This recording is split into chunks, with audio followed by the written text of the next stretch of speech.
하나님의 나라는 무엇인가? 하나님의 나라의 속성을 가르쳐 주기 위해서 말씀하신 비유의 말씀입니다. 그래 1장 20장 1절 말씀 보면 천국은 마치 품꾼을 얻어 포도원에 들여보내려고 이른 아침에 나간 집주인과 같으니 천국은 마치 이러이러하다 이 말입니다. 이 말씀을 잘 이해하는 것은 그래서 하나님의 나라 속성을 잘 이해하는 것이 되고, 하나님의 나라는 무엇인가, 하나님의 나라의 질서와 윤리는 무엇인가, 그것을 잘 이해하는 그런 교회가 될 뿐만 아니라 우리 개신교의 신앙의 중심 내용은 무엇인가, 우리가 프로테스탄트 개신교인들로서 살아가는데 우리 개신교인들은 무엇을 생각하고 주장하고 어떤 내용의 신앙생활하는가를 알 수 있는 아주 중요한 말씀이 됩니다. 이 이야기의 내용을 간추려서 다시 한번 설명을 드립니다. 어떤 포도원 주인이 있었는데 이 사람이 포도원 품삯을 하루에 한 데나리온씩 주기로 하고 아침 일찍 일꾼들을 데리고 왔습니다. 그래서 일을 시켜놓고 한 9시쯤 돼가지고 다시 그 장터에 나가보니까는 사람들이 서성거리고 있는 겁니다. 그래서 왜 여기 있습니까? 우리를 데려가주는 사람이 없어서 여기 이러고 있습니다. 우리 포도원에 들어가서 일하세요. 내가 적정한 삭시를 주겠습니다. 그래서 그 사람들을 들여보내고 일을 시킵니다. 오후 12시쯤에 나와보고 또 3시쯤에 나와보니까 똑같이 흉흉거리는 사람들이 있는 거예요. 왜들 여기 이러고 있느냐고 우리를 불러주는 사람이 똑같은 대답을 듣고, 그러면은 내가 정한 삭시를 줄 테니까는 우리 밭에 들어가서 일하세요.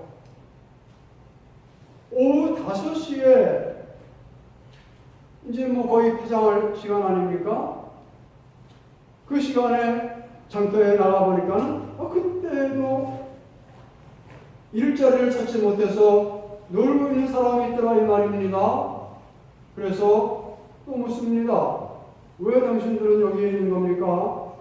우리들을 종일토록 기다려봐도 써주는 사람이 없어 이러고 있습니다. 그래요? 그러면은 당신들도 남은 시간 우리 포도원에 들어가서 일하십시오. 적당한 삭시를 주겠습니다. 아마 이 사람들이 삭시를 기대할 때에 뭐 조금 이제 파장에 들어갔으니까는 조금 받겠구나 그래 생각하고 이제 일터에 가지 않았겠습니까? 어쨌든 저녁에 되자 포도원 주인이 관리인에게 자 일꾼들에게 삭시를 지불하십시오 해가지고 그 삭시를 지불하는데 맨 나중에 온 사람부터 처음 온 사람까지 이렇게 쭉 임금을 주는데 맨 나중에 온 사람에게 한 데나리온을 줍니다. 얼마나 풍성했을까요? 깜짝 놀랐을 거예요. 3시, 12시에 온 사람에게도 임금을 지불하는데 똑같이 한 데나리온을 지불하는 겁니다. 이렇게 지불되어지는 과정을 보면서 맨 처음에 온 사람이 기대가 생겼습니다. 난 맨 처음에 와서 종일 일했으니까는 조금 더 죽었지, 2데나리온쯤은 죽었지 해가지고 기다리고 있었는데 막상 임금을 받고 보니 얼마야? 똑같이 한 데나리온이라 이 말입니다. 그래서 이 사람이 포도원 주인한테 항의를 합니다. 아니 어떻게 이럴 수가 있습니까? 마지막에 온 사람은 1시간밖에 일하지 않았는데 온종일 와서 일한 저와 똑같이 대우를 하시다니요. 불공평하신 것 아닙니까? 그때 주인이 뭐라고 대답을 합니까? 난 당신을 부당하게 대우한 것이 없습니다. 당신과 내가 계약을 할 때에 한 데나리온을 드리겠다고 계약하지 않았습니까? 그렇기 때문에 늦게 온 사람이나 먼저 온 사람이나 똑같이 임금을 주는 것은 내 뜻입니다. 당신에게 주는 삭시나 받아가지고 돌아가십시오. 내가 후하게 준다고 해서 당신 눈에 거슬린다는 말입니까? 하고서 오늘 본문이 끝을 맺는 겁니다.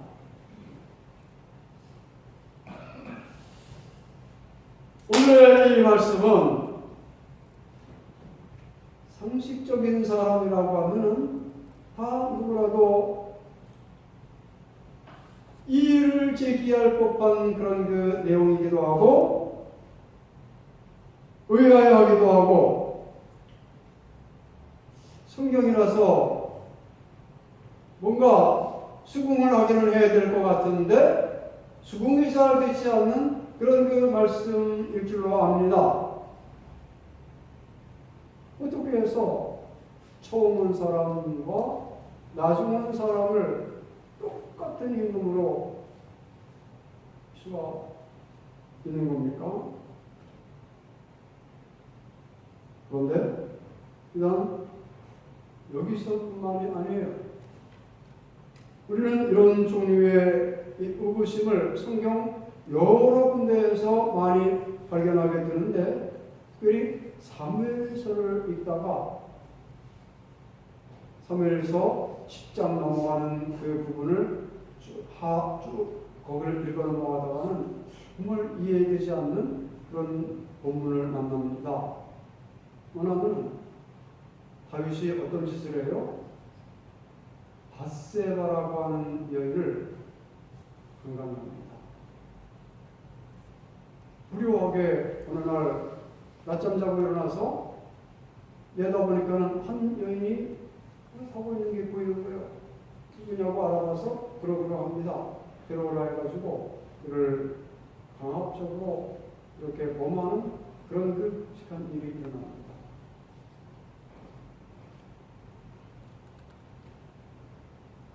그런데 거기서 끝마쳤으면 모르는데 이 밧세바가 나중에 아기를 가졌다고 하는 그런 그 소식을 듣고 나서 이 남편 우리아는 누구냐면 다윗의 아주 최측근의 장군입니다. 아주 충성스러운 장군이에요. 이 충성스러운 장군을 죽여버립니다. 아주 죽이는 것도 교묘하게 마치 전쟁을 하다가 죽은 사람이냐 그렇게 오묘한 방법으로 그를 죽여버립니다. 그리고 그를 데리고 오는 끔찍한 죄를 저지릅니다. 이것은 강간 살인죄에다가 가정파괴범에다가 이런 정말 있을 수 없는 죄를 범한 사람이었어요. 그런데 이제 그 뒤로 계속해서 회개하고 잘못했다는 것을 인정하고 그 다음에 이제 하나님께서 그의 삶 속에 베풀어 주시는 과정들을 쭉 보면 모든 것을 다 용서받으면서 또 솔로몬이라고 하는 아들을 낳고 우리가 잘 아는 대로 여러분 성문 중에 성문으로 성경은 다윗을 말씀하고 있고 육신으로는 예수님의 조상이 되는 엄청난 복을 받습니다. 옛날에 한번 청년들하고 이 본문을 가지고 이야기를 나눴던 일이 있었는데 아이들이 이해하려고 하잖아요. 어떻게 이런 사람을 하나님께서 그렇게 복을 주실 수가 있습니까? 이해하려고 하지 않더라고요. 그런데 우리는 이 말씀들을 이해하기 위해서 이 모든 문제의 답을 얻기 위해서 은혜라고 하는 단어를 다시 말해서 이 모든 것들의 배후에 하나님의 은혜가 꿈틀거리고 있다는 것을 다시 말해서 예수 그리스도가 오셔서 하신 일 우리에게 은혜를 베풀어 주신 일을 증거하고자 하는 그 뜻이 있음을 잊지 말아야 합니다. 그 모든 사건의 배후에는 이 오늘 본문의 배후, 그리고 그 다윗 사건의 배후에는 하나님의 은혜라고 하는 것이 거기에 담겨 있다라고 하는 것을 잘 이해해야 되는 것입니다.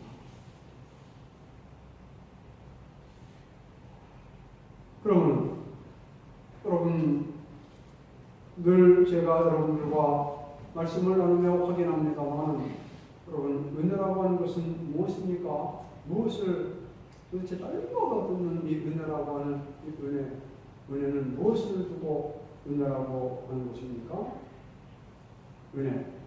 은혜란 한마디로 말해서 성경이 정의하는 은혜라고 하는 것은 받을 만한 자격이 없는 사람에게 베풀어 주시는 하나님의 축복, 이것을 은혜라고 합니다. 받을 만한 자격이 있어서 받는 것은 은혜라고 하지 않아요. 그건 삭시라고 하지, 그걸 은혜라고 하지 않습니다. 로마서 4장 4절에 일하는 자에게는 그 삭시 은혜로 여겨지지 아니하고 보수로 여겨지거니와. 무슨 얘기입니까? 자격이 없어요. 그럼에도 불구하고 베풀어 주시는 하나님의 축복, 이것을 성경은 은혜라고 하는 것입니다. 이걸 우리가 아주 항상 깊이 잘 명심하고 그것을 이해하고 있어야만 합니다. 그 은혜, 다윗처럼 허물과 죄를 용서받는 사죄의 은혜, 복받을 때에도 임하지만은 고난 중에도 찾아오는 은혜, 우리를 백합화같이 피어나게 하고 우리로 감람나무같이 든든하게 하고 포도나무같이 때를 따라서 열매를 맺게 하는 이 하나님의 은혜, 이 은혜를 받기 위해서, 이 복을 받기 위해서 오늘 우리는 성전에 나와 있는 것입니다.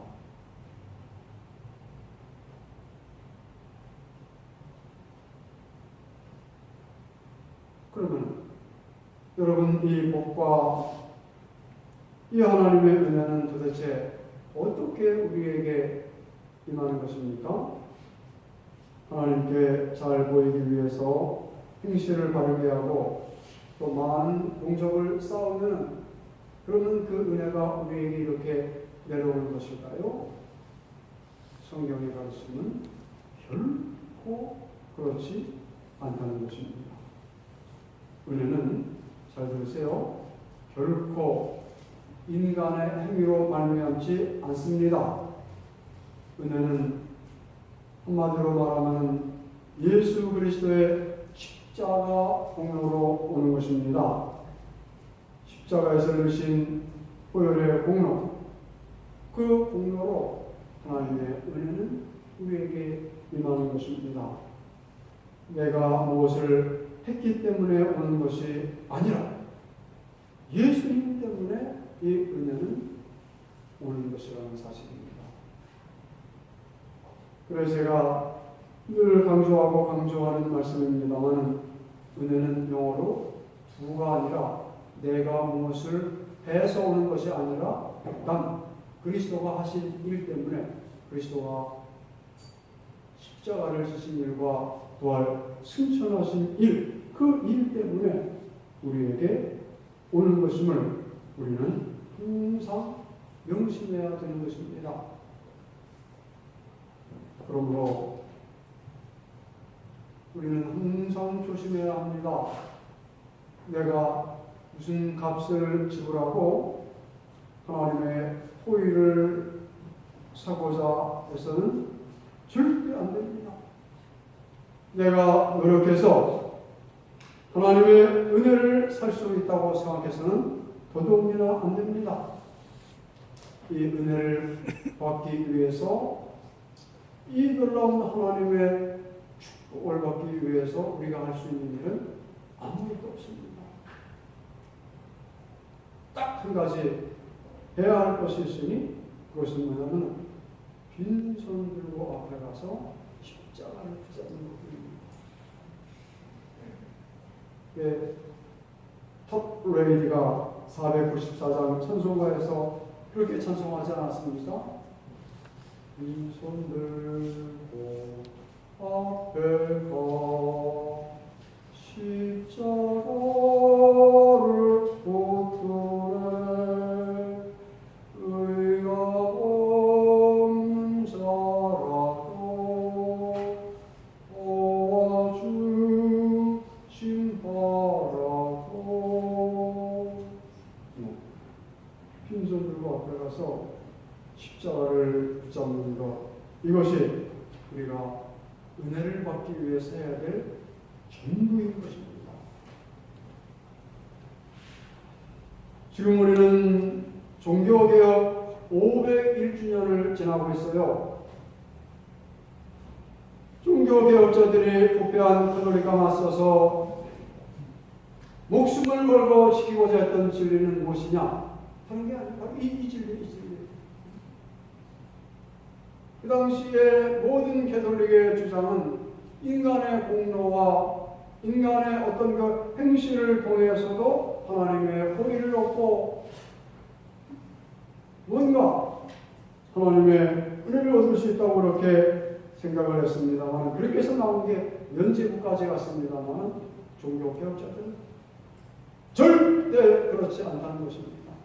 인간의 의는 다 벌레 쪼가리 같은 것, 하나님 앞에서 전혀 소용이 없는 것들입니다. 오직 예수 그리스도를 믿고 그분의 십자가를 붙들고 그분의 부활의 소망에 의지하는 것, 이것이 구원의 단 하나의 조건이라는 것을 개혁자들은 우리에게 가르쳐주고 있는 것입니다. 이 진리를 지키기 위해서 그들은 생명도 바치고 모든 것을 희생했던 것입니다. 그리고 이것이 바로 성경이고 우리가 몸담고 있는 개신교의 신앙인 것입니다. 이 개신교의 신앙은 다른 걸 말하지 않아요. 오직 예수 그리스도와 그의 십자가, 그리고 그의 부활, 우리는 저 십자가를 붙잡는 이 믿음, 이 한 가지로 순진한 것입니다. 어떤 경우에도 인간의 공로, 인간의 공적, 그것을 배제합니다.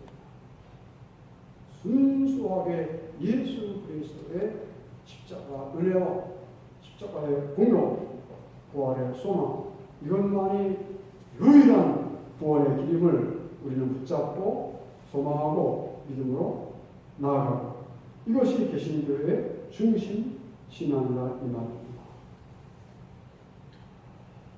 우리가 이런 믿음을 이어갖고 살아갑니다.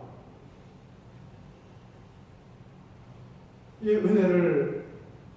은혜 속에서 살아가는 그런 그 신앙이 우리 개신교의 신앙인 것입니다. 따라서 우리는 어떠한 경우에도 이 은혜 안에 살아가는 일, 이 은혜를 받기 위해서 힘쓰고 노력하고 애써야만 합니다. 은혜 아니면 우리는 할 수 있는 일이 아무것도 없어요. 은혜 아니면 구원은 말할 것도 없고, 은혜 아니면 하나님의 축복에 어떤 경우에도 도달할 수가 없습니다. 은혜 아니면 설 수 없는 것이 우리들의 삶이라는 것을 우리가 잊지 말아야만 합니다. 그리고 그 은혜를 받기 위해서,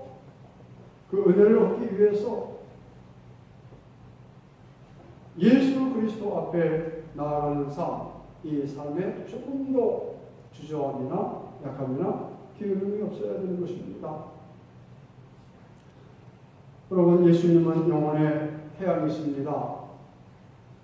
태양으로부터 모든 생명이 오는 것처럼 우리 그리스도인들은 예수님께로부터 늘 좋은 것이 옵니다.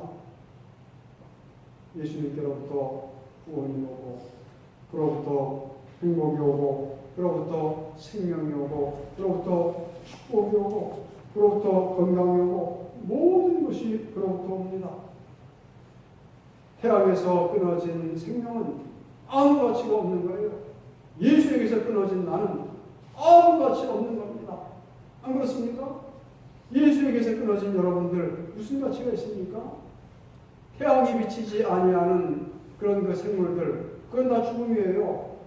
예수와 함께하지 않고 예수가 은혜 주지 않는 생명들은 아무 소용이 없는 것입니다.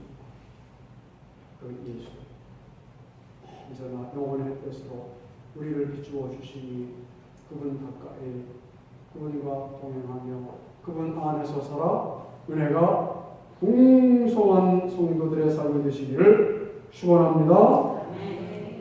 고마우신 하나님,